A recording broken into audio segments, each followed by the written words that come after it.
the most powerful machine ever built just went completely dark. Not for a routine maintenance week. Not for a quick tune-up. This time, it was 4 full years. On June 27, 2026, the Large Hadron Collider recorded its final collision. It powered down its magnets and went silent underground. It sits beneath the border of France and Switzerland, 100 meters below farmland and vineyards outside Geneva. Within days, corners of the internet decided this wasn't a shutdown at all. They decided it was the opposite. CERN hadn't switched something off, they claimed. It had switched something on. Whatever it switched on was already bleeding into the world we live in. It was quietly rewriting memories, logos, and timelines, while almost nobody noticed it happen. What's strange is this: the real explanation was sitting in plain sight the whole time. It was publicly documented, years in advance, on CERN's own website. Nobody had to dig for it. Nobody had to file a records request. And yet the version that spread wasn't the documented one. It was the invented one. Why? A confident invented explanation travels faster online. That's especially true when the truth needs 2 extra sentences of context. Here's what people are actually claiming. It's worth understanding the full theory before we touch a single fact. The idea says the collider isn't just smashing particles to study the building blocks of matter. It's opening something, a portal, a rift between parallel timelines. It's a seam in reality that widens every time the beam energy climbs higher. Believers point to the Mandela Effect as their proof. Millions of people share the exact same, wrong, memory. Think of a company logo, a movie line, a spelling, a historical date. All of it supposedly shifts the moment CERN cranks its machine up another notch. Some versions go even further. They describe a coming moment of zero latency, where thought and reality merge with no delay between them.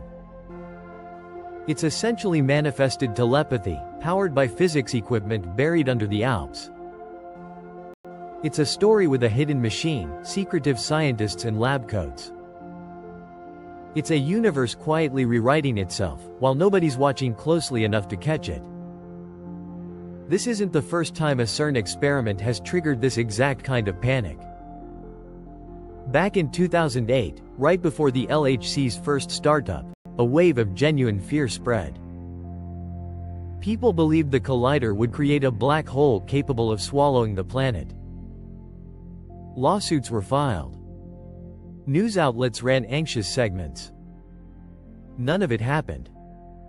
The physics never supported it in the first place. Any microscopic black holes theoretically produced would evaporate in a fraction of a second. They'd be far too quick, and far too small, to do anything at all. The pattern is worth noticing: a genuinely impressive, hard-to-visualize machine, paired with an audience. That audience fills the gap between impressive and understood with the most dramatic explanation available. It's worth asking why theories like this spread so fast. The answer isn't stupidity, it's psychology. Human brains are wired for something called apophenia. It's the tendency to spot meaningful patterns inside random data, whether a real pattern exists or not. It's the same wiring that makes someone see a face in an electrical outlet. It's why some hear a hidden message in a song played backward. Now pair that instinct with a subject most people were never taught. Genuine particle physics rarely comes up outside a university lecture hall. That combination creates the perfect gap for a confident-sounding theory to fill. Nobody has to be gullible for this to work. They just have to encounter a topic they were never equipped to verify. It just has to be delivered with total, unwavering certainty. It's a genuinely compelling narrative. And that's exactly the problem. Compelling and true are 2 completely different qualities. This is where the theory starts falling apart, the moment you check the actual numbers behind it. A huge share of these claims lean on one specific sleight of hand. Take a number from particle physics. Map it onto an unrelated number from chemistry. Treat the coincidence like a hidden code waiting to be cracked. The energy level at the LHC is measured in tera-electron volts, or TeV. It's a unit describing kinetic energy. It measures how hard a particle hits, after being accelerated to nearly the speed of light. That number has nothing to do with the periodic table. An atomic number simply counts protons inside the nucleus of one element. Carbon has 6. Silicon has 14. It's a completely different category of number. It describes a different physical property, measured in a different unit, for a different reason entirely. Matching a beam's energy level to an atomic number is like noticing your house number matches your age. It's deciding the universe sent you a coded message. It's coincidence wearing the costume of significance. Say it out loud, and it stops sounding mysterious. It starts sounding like numerology with better production value. Once you understand what these numbers actually measure, the climbing toward a cosmic threshold story falls apart. The LHC reached 6.8 TeV per beam back in April of 2022. That gave a combined collision energy of 13.6 TeV. It ran at that exact level for the next 4 years. That held straight through to its final collision in June of 2026. It wasn't quietly building toward some dramatic new number. It had already been sitting at its ceiling the whole time. There was no ramp, there was no hidden climb. The number simply never moved. It was publicly documented the entire way through, checkable by anyone with an internet connection and 5 minutes. Now, here's the part of this theory that deserves real credit. It isn't invented from nothing, it's just aimed at the wrong cause. The Mandela Effect is a genuinely documented phenomenon. Cognitive psychologists have studied it for decades. And it has nothing to do with accelerators buried in Switzerland. Human memory doesn't work like a video recorder.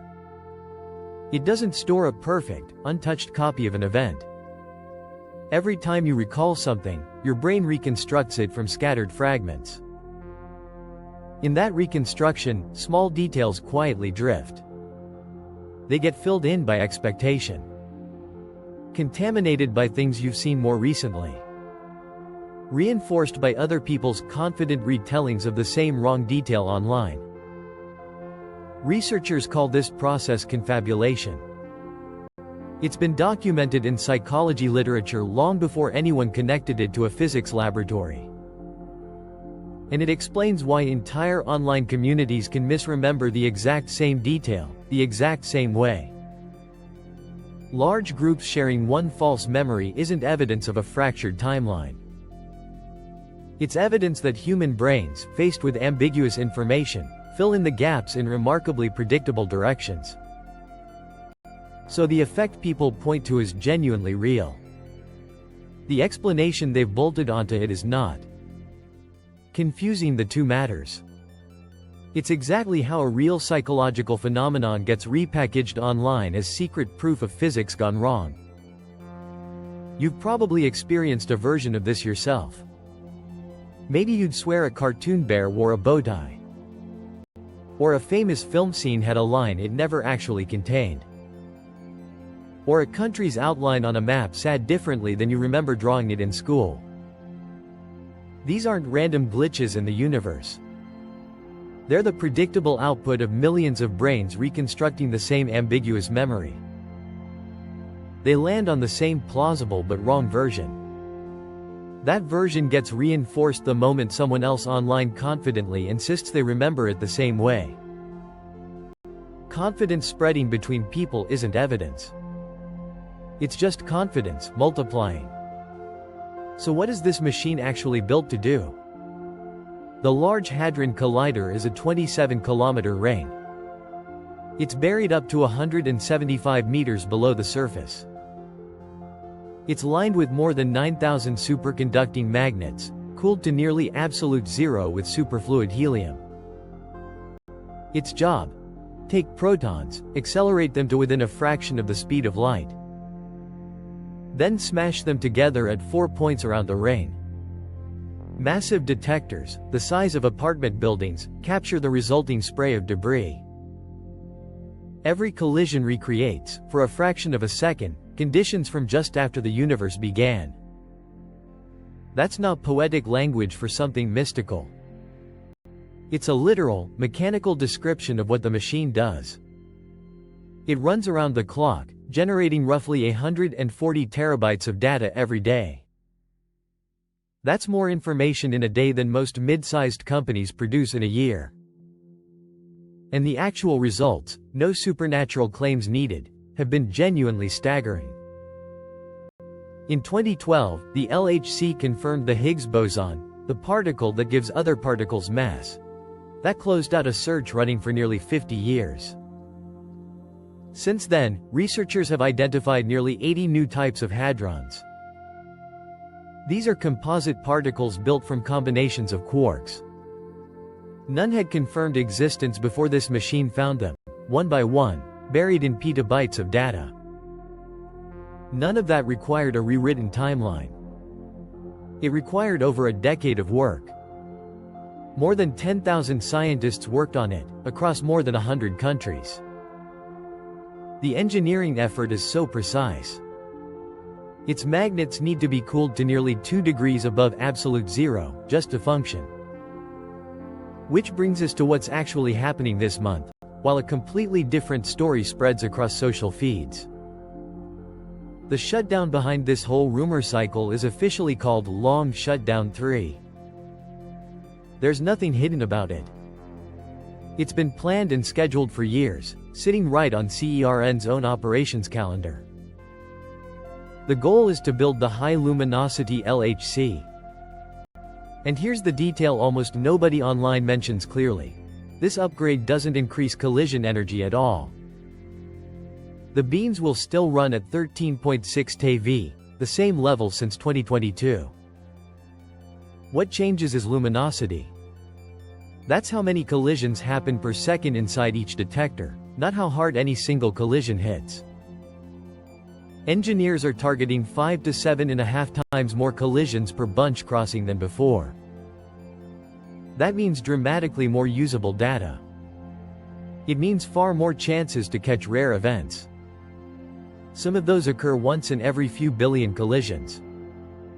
To make that jump possible, teams are removing about 1.2 kilometers of the accelerator's existing hardware.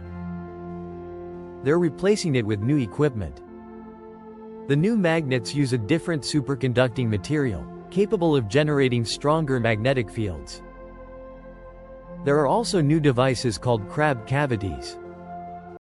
They tilt particle bunches at precise angles, so they collide instead of missing each other. The total rebuild costs roughly $1.5 billion. It's expected to take the full 4 years. Both major detector experiments are getting entirely new trigger systems. These can sort millions of events per second, to identify which ones are worth keeping. This isn't limited to the collider ring, either. The shutdown touches nearly every corner of CERN's accelerator complex. The super proton synchrotron kept running into late summer before entering its own maintenance phase. A separate facility for producing exotic isotopes is getting its own renovation. Thousands of specialists are coordinating this rebuild. CERN's own engineering leadership calls it the most extensive intervention since the LHC's original construction. None of that needs a sentence about bent timelines to sound significant. It's already significant on its own terms. Here's why this matters more than any portal theory could. With close to 10 times the data density, physicists aren't chasing a hidden dimension or a parallel timeline. They're chasing tiny deviations. A Higgs boson behaving slightly differently than models predict. A rare particle decay happening marginally more or less than expected. A possible faint signature of dark matter, detectable at energy levels only this machine can reach. Small deviations like these have historically cracked open new fields of physics.